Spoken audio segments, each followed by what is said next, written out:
Thank you sir. धन्यवाद अध्यक्ष महोदय।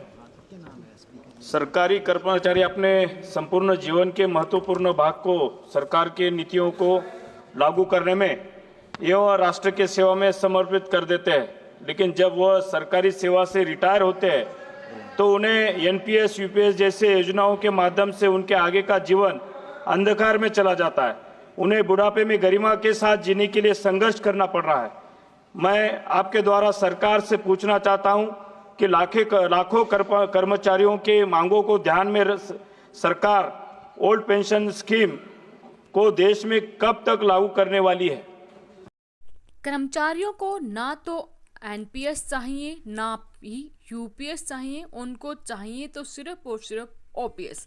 एक बार फिर से संसद में उठी ओपीएस बहाली की मांग। एक के बाद एक हमारे दबंग सांसद, हमारे नेतागण, चाहे वो सत्ता पक्ष के हैं या फिर विपक्ष के हैं, सभी यहाँ पर लगभग ये नज़र आ रहे हैं कि वो ओपीएस का समर्थन कर रहे हैं।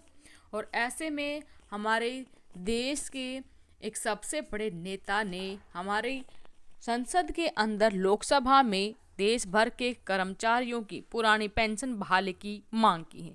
पुरानी पेंशन बहाली की मांग को उठाते हुए उन्होंने कहा कि एनपीएस हो या फिर यूपीएस, इसमें देश भर के कर्मचारियों का बुढ़ापा सिक्योर नहीं है। जैसा कि आप सभी जानते हैं, पिछले दिनों आपने एग्जाम्पल देखा ही होगा कि किस तरह से धड़ाम से शेयर मार्केट गिरा था और शेयर मार्केट के अधीन ही हमारे देश भर के कर्मचारियों का पैसा एनपीएस या यूपीएस योजना के तहत डाला जाता है। अगर शेयर मार्केट गिरता है, शेयर गिरते हैं, तो उनकी पेंशन का पैसा भी कम हो जाता है, जिससे उनका बुढ़ापा सुनिश्चित नहीं रहता है। यही कारण है कि आज देश भर के कर्मचारी जो हैं वो लगातार ओपीएस यानी पुरानी पेंशन बहाली की मांग कर रहे हैं।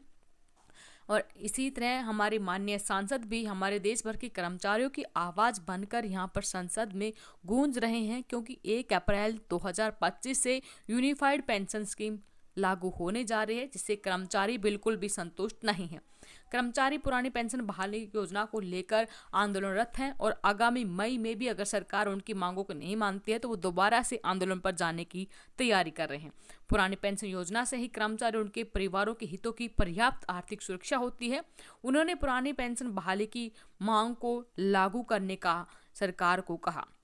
उन्होंने यहाँ पर कहा कि देश भर के कर्मचारी पेंशन धारकों को उनका बुढ़ापा अच्छे से गुजर बसर हो जाए, इतनी पेंशन दीजिए। अभी देखते हैं कि हमारे माननीय सांसदों के द्वारा उठाई गई मांगों पर हमारे सत्तारूढ़ पक्ष या सत्ता पक्ष या हमारी मोदी सरकार किस तरह से सहमत होती है या फिर क्या रिएक्शन देती है। बने रहें आगे की वीडियो के लिए। तब तक के लिए धन्यवाद। जय हिंद, जय भारत।